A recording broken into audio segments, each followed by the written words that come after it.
something that if Nigeria was a real country, right, that should be an easy thing for any states that want to go into agriculture should be able to do.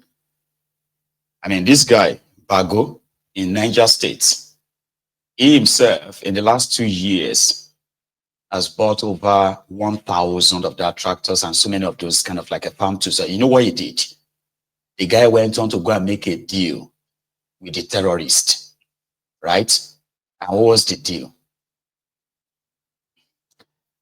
I will use my position to make sure that they won't bomb you again, and there's likelihood of no military attack on you. Or you will have to promise. You see this part in this local government and that local government area. We are going into full-time farming. And you will never touch that. That was the deal Bago made with the terrorists in his own state. I don't know if you know this. Niger State happened to be one of the biggest states, if it's not the biggest in Nigeria, by land, sure you get. However, it is also the only state in Nigeria that hosts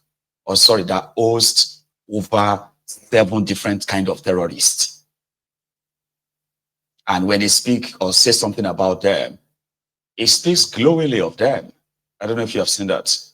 Bago, it will tell you that, you see, we are talking to these, they call them bandits. We are talking to this bandit and, you know, we are in a good time. And because of that arrangement, he's been able to display too, which I don't know if it is also propaganda. He's been able to show us the farms. He's been able to show us those who are using the tools. And he's also shown us the harvest, trucks of different kind of grains, which I have seen that. He has shown us the storage facility he built for that purpose. Now, that is one single state. That's Kolu. So what Kolu and his gang are doing, right, like I said, would have been a very good idea if Tifnumbu and his gang actually invest in combating the terrorists, not placating them or trying to appease them. Like you should go and make peace with terrorists, kind of, right? Or maybe if he invested in security enough that genuinely they use their political will, if he has any political will to go after the terrorists. So maybe he can then compel these states to invest in agriculture. But hey, this is the lowest the Nigeria have sunk, so to say. But who is then going to save Nigeria from Tifnumbu? There are individuals who are already offering their own service or being projected. You've been hearing about the coalition, this coalition, that, right? So a guy resigned from Tifnumbu's government just a few months back, couple of months back. His name is Baba-Ahmed. You know him. He is the brother to Dati, Peter Obi's running mate in 2023. So, and he's been talking. So talking about the possibility of the opposition coming together, and as majority are kind of like agreeing that Tifnumbu and APC, they have wrecked Nigeria enough that Nigeria probably needs saving from them. And if nothing is done, Nigeria may probably disappear into the abyss enough that there may be no Nigeria anymore for anybody, which is actually good. That is the end goal. But these guys are offering to save you. And I've told you that nobody can actually shave your own head in your absence. It is when you are tired of these guys, like there is a unanimous agreement that we are all tired. From the east to the west, from the north, from the Arewa north to the middle belt of the Forarafas. About nobody can rescue anybody from them. I mean, it won't be those who helped dip us into this situation that would then be like, oh yeah, we can, even though they are the ones right now anyway. So Baba-Ahmed Hakim said the opposition are divided. They are divided and they can't possibly, remove Tifnumbu. In an interview on Arise yesterday, he had this to say. Let me be fair and say that I'm not involved at all at any level in the coalition discussions at all. I'm just an observer who is watching with a lot of worry that an opportunity to create a strong opposition to the ruling party is being messed up by people who insist that they have to be the face of that opposition. There are divisions between them and among them. I talk to some of them. I have some idea about what they're doing wrong, but the most important thing they're doing wrong is putting themselves forward. It's a coalition of a few politicians who hope that they can arrive at some understanding and then open the door and say, okay, fellow Nigerians, we've agreed, this one will be this and this one will be that, and you can now come in. It's the wrong way about it. None of these people should lead or be seen in a position where they're determining who should be in that coalition. They can work behind the scene. What they need is a generational shift and a political shift away from who they are, what they've done, what they want to do, to a different set of Nigerians who can give Nigerians hope that people who have become vice president and contested 3 times, people who have become governors and ministers, these are not the people who are saying, give us trust, trust us again to solve the problems that the APC is creating. This is the wrong thing.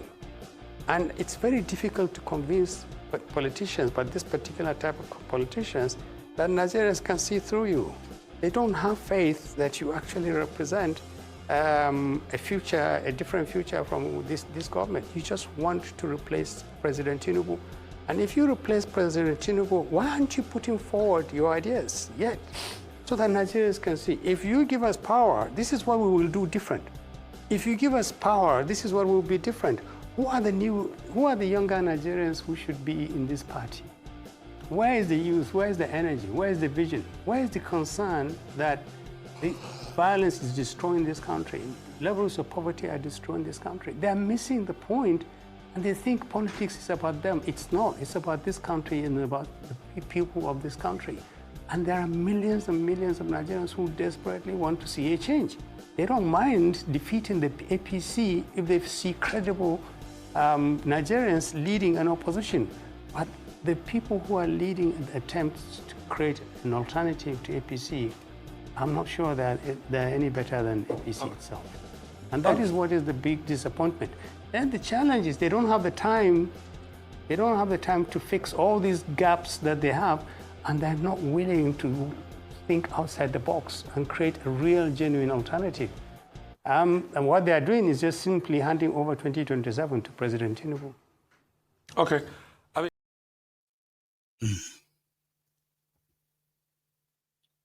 It's not lying, is it? But at the same time, he can't possibly pretend that APC, Egbekebe, was formed by a group of criminals. Just like the opposition that is coming together are also being formed by a group of criminals so far. So, if he thinks, right, that because of his own closeness, like he said he's close to those guys who are doing their coalition talk, and he heard them talk about how they couldn't agree on some certain things and all that. But here is something, like I said before, like it didn't really lie. There should be a paradigm shift, Abi. And that paradigm shift, I think that the paradigm has already shifted. But somehow, the establishment that didn't create the paradigm are doing everything possible to pretend that it hasn't shifted. Because the battle right now is between some of you, the younger generation, right? The young people, and some of the older generation too, but mostly the younger people who are currently believing that through Peter Obi, there could have a new Nigeria that is possible. Now that is a conviction, because somehow, like I said, that is a bit right, but it's not acknowledging that. Maybe in another clip though. there are people who believe that the likes of Atiku and all these guys, they shouldn't be part of the solution anymore. But they can do with Obi, because it's got the cleanest, enviable record in the midst of the rogues that you have in that contraption. Is like a saint in their midst. Now, that particular block to the establishment is a big threat. Let's admit to that. And if you don't, it's all right. That's fine. Because every day, Peter Obi obedient, Peter Obi this, Peter Obi that. It has become an obsession that is like you can no longer ignore it. And that is why those who are talking about their coalition, they are also doing everything as well to attract this block of Nigerians who believe that they can have a better Nigeria without these rogues if the election is free and fair. That's what they're saying. Just give us free and fair election. Really? So these criminals, the gang of strange bedfellows, they also need credibility. I don't know what Baba-Ahmed mean by they are divided, because I have this, this grapevine gist that there is a chance that Peter Obi won't be part of their coalition, because the intel they had was that the entire plan of the coalition possibly also have Tinubu's hand in it. There's a trust issue. That's why I said, it's right to some extent, because there's a trust issue. Let me tell you the truth here, right? You are seeing all of them obnobbing, talking. They have been talking. The issue of their coalition, right, has been concluded like a year ago. When I say concluded, I mean they've had clarity, but it is probably not what some of them wanted, because they needed Peter Obi and you, the obedient, to legitimize these guys. And there are so many of you who are willing to, because a lot of you, the obedient, are already saying, if the coalition is not going to be led by Peter Obi, you are not going to be part of it. Meaning you won't mind that Peter Obi should be the shield for these criminals, so that at least you can get rid of Tinubu, who is considered as a common enemy. So that is what we heard, that Peter Obi is not really interested in. And that is why he came out and he said, if the purpose of the coalition is to take power and not about what we want to do for the people, I don't want to be part of that. You remember that time?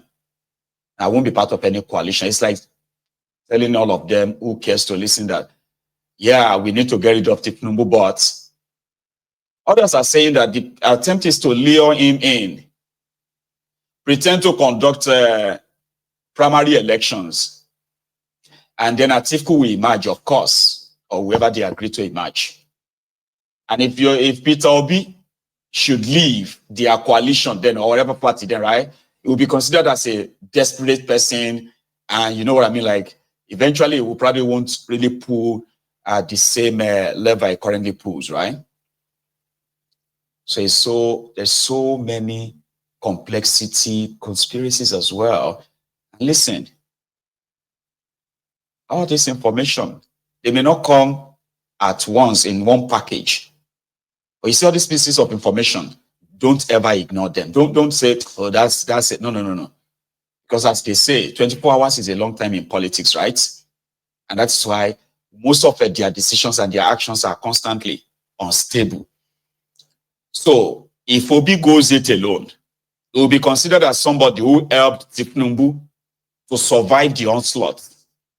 If Obi joined their coalition and is not their candidate, right? So it will be considered as, Tinubu escaped because they didn't use Obi. What is the third one? If they used Obi and they seized power, it simply means that most of them who are currently like fish out of water, right? Lamenting and pretending to care for the people, they will be back in power, and Peter Obi himself could be overwhelmed by this same rogue. We have seen it happen before. So in all of this, they are all possibilities. But it's like him saying that the likes of Atiku should be elder statesmen and, like take the back seat, put this whole thing together, get younger people, and all of that sounds so good on paper. Nigeria politicians, Atiku will contest until, Atiku can no longer work. Or even if Atiku is no longer working, and you still have election or charade, Atiku will always contest. So I don't know where this is coming from. Then he also added, by the way, that if Tinubu, by any means, should drop a shitty man, then we are going to have a problem. That's in Koto, we will have a problem. So where is this guy? He's neither here nor there, right? Here is another interview on AIT. You have a very prominent member of the PDP, a founding member of the PDP, a vice president for 8 years. He competed 3 times, contested 3 times, President Atiku, highly respected person. Would you respect, and I've made this public, would you respect to him? I think he should be a hero of democracy, but I don't think he should aspire to even lead this country. I think he should be a father figure. He should be involved in the building of an alternative to APC, but he should bring in new blood, new perspectives, new people, and say, the future belongs to you. We will stand behind you. Amechi should do the same thing. Verify if he feels he can handle his own ego, should be part of this thing. Those faces should not be the ones that are telling Nigerians, give us power and we will do different. So you expect them to be at the background? Absolutely. And look, if you have contested for vice president for presidency for 3 times and you don't get it and you're approaching 80, for goodness sake, something should tell you that it's time to be a father. In Africa, being a father is a great thing.